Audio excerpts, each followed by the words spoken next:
है हमारा मल्टीमीटर। मेरे पास कमेंट्स आया था वीडियो में कि थोड़ा मल्टीमीटर के बारे में बताओ, कैसे कैसे इससे रीडिंग ली जाती है और कैसे वोल्टेज, एम्पियर या रेजिस्टेंस हम नापते हैं। तो आज इसी पे वीडियो और बना रहा हूँ मैं, ठीक है।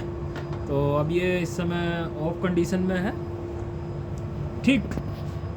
अब अगर हमें किसी चीज़ का लोड लेना हो, जैसे मोटर कितने लोड पे चल रहा है या हीटर कितना लोड ले रहा है या कोई भी XYZ जो भी है, जो चीज़ लोड ले रही है वो चेक करेंगे हम इसके ए से। जहाँ ए सिंबल बना हुआ है वहाँ पे लोड आ जाएगा, ठीक। यहाँ लोड, ये यहाँ क्लैम्प मीटर है, ये यहाँ तार डाल के अपना तार में डाल दो ये, तो ये अपना लोड दे देता है जो भी लोड चल रहा होता है। अब उससे अगला पॉइंट है हमारा, ये है वोल्टेज का। अब यहाँ ऑटो में वोल्टेज दिखा रखी है, ये हमारी वोल्टेज का सिंबल है और ये ऑटो है, ठीक। AC ये है हमारा, AC पे हम वोल्टेज चेक करेंगे। तो फिलहाल हमने AC पे सेट कर दिया है वोल्टेज के लिए, ठीक। अब हमारे पास ये सॉकेट है जिसमें 250 वोल्ट हमारी सप्लाई है, तो हम इसको देखते हैं। ये हमारा 240 वोल्ट AC हमें ये यहाँ मिल रही है। तो यहाँ हमें क्या करना है कि इसे वोल्टेज पे सेट करना है मल्टीमीटर को, और दोनों वायरों को न्यूट्रल फेस दे देने हैं, ठीक। तो हमारा ये वोल्टेज शो कर देगा। फिर इसमें एक पॉइंट और है, क्लोज दिखाए, हाँ, इसमें एक पॉइंट है हर्ट्ज़ का, HZ। ये हर्ट्ज़ का पॉइंट हुआ हमारा। अब हर्ट्ज़ क्या होता है कि हर एक AC करंट में हर्ट्ज़ होता है, जैसे हमारा फ्रिक्वेंसी का जो फ्रिक्वेंसी जो हर्ट्ज़ में नापी जाती है। तो हमारी इंडिया में जनरली 50 हर्ट्ज़ की फ्रिक्वेंसी होती है हमारी। तो अब फ्रिक्वेंसी चेक कैसे होते हैं, अब ये हमारी वोल्टेज पे सेट है, तो यहाँ फंक्शन को प्रेस करोगे तो यहाँ क्या दिखाएगा, हर्ट्ज़। ये हर्ट्ज़ आ रहा है। अब वोल्टेज यहाँ ख़त्म हो गई है, अब हर्ट्ज़ आ गया। अब जैसे हमारे 50 हर्ट्ज़ की फ्रिक्वेंसी रहती है नॉर्मली, तो हम वोल्टेज पे लगाएंगे तो ये 50 हर्ट्ज़ दिखाएगी, ये 49.7 हर्ट्ज़, ठीक। 49.7 आ गया। ये हमारे लगभग 50 हर्ट्ज़ आ रहे हैं इस समय। अब आ जाते हैं, हर्ट्ज़ भी चेक हो गए और वोल्टेज AC भी हो गए।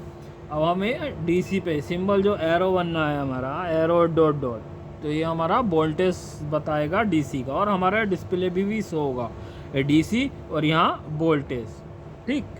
अब यहाँ DC मेरे पास कोई चीज़ है नहीं जो DC में आपको चेक करके बताऊँ, पर DC का भी सेम है, प्लस पे रेड और माइनस पे आपका ब्लैक वाला लगेगा, और ये वोल्टेज शो कर देगा कि कितनी वोल्टेज है। नॉर्मली 24 वोल्ट या 12 वोल्ट हो, 6 वोल्ट हो, तो ये शो कर देगा हमारा, ठीक। अब उससे आगे आएंगे तो यहाँ रेजिस्टेंस है, तुम्हारा डायोड है, कंटिन्यूटी है और कैपेसिटर है। ये 4 चीज़ों को यहाँ हमारा चेक करेगा, ठीक। अब ये यहाँ आया है हमारा, ये इस समय है रेजिस्टेंस पे। तो हमारा रेजिस्टेंस के लिए हमारे एक पोटेंशियोमीटर है, क्योंकि पोटेंशियोमीटर होता है हमारा रेजिस्टेंस का। ये हमारा पोटेंशियोमीटर है 10 किलो ओम का, ठीक। तो जो भी पोटेंशियोमीटर के बारे में जानते होंगे वो उन्हें पता होगा कि ये 10 किलो ओम का है। अब यहाँ और ये 1 नंबर और 3 नंबर पे कॉइल होती है जो 10 किलो ओम की होती है। अब यहाँ सेट करेंगे हम, तो ये हमारा मीटर मॉक्सली 10 किलो ओम दिखा रहा, 9.88 ओम, ठीक। तो ये अप्रॉक्स 10 किलो ओम के आसपास है, ठीक। तो ये हमारा रेजिस्टेंस के लिए हो गया कि कितना रेजिस्टेंस हमारा है, ठीक। अब आते हैं, फिर फंक्शन को दबाएंगे तो ये चेंज करेगा। अब क्या दिखा रहा है, डायोड, क्योंकि डायोड चेक करने के लिए हमारे पास है नहीं, पर सबको पता है कि PN डायोड और PN और NP डायोड होते हैं। तो हम इससे क्या करेंगे, P जो पॉजिटिव सिरा होता है और N निगेटिव सिरा, तो अगर यहाँ सेट हम करेंगे तो कोई ना कोई एक वैल्यू आएगी। अगर P पे हम पॉजिटिव वाला लगाएंगे यहाँ और नेगेटिव वाला N पे लगाएंगे तो एक सेट वैल्यू हमारा मल्टीमीटर दिखाएगा डायोड की। अब आते हैं फिर फंक्शन की प्रेस करने के बाद ये कंटिन्यूटी दिखा रहा। अब कंटिन्यूटी चेक का हम देखते हैं कि कोई भी वायर अगर हमारी कटी हुई है या सप्लाई पास नहीं हो रही है तो उससे हम उसकी कंटिन्यूटी देखते हैं कि वायर ठीक है या नहीं है। जैसे हमारे पास ये मोटर है, अब इसका अगर कहीं वायर इसकी शॉर्ट होगी, अंदर से कॉइल शॉर्ट होगी तो हमारी कंटिन्यूटी नहीं दिखाएगी। और अगर ये मोटर सही है और इसकी वायर कहीं शॉर्ट नहीं है तो हमारी कंटिन्यूटी आएगी। तो हम चेक करते हैं, ये हमारे मोटर पर लगाया तो ये हमारा एक कंटिन्यूटी दिखाता है। तो अब ये देखो यहाँ और ये कंटिन्यूटी दिखा रहा है, ठीक। कोई ना कोई एक वैल्यू आएगी, सेट वैल्यू। और अगर तार को अगर आप चेक करोगे तो 0 0 दिखाएगा या उसका रेजिस्टेंस दिखाएगा। हर एक चीज़ का एक अपना एक रेजिस्टेंस होता है। और वैसे ही यहाँ ये कंटिन्यूटी से हम चेक कर रहे हैं, तो मतलब हमारी कोयल ठीक है, मोटर ठीक है।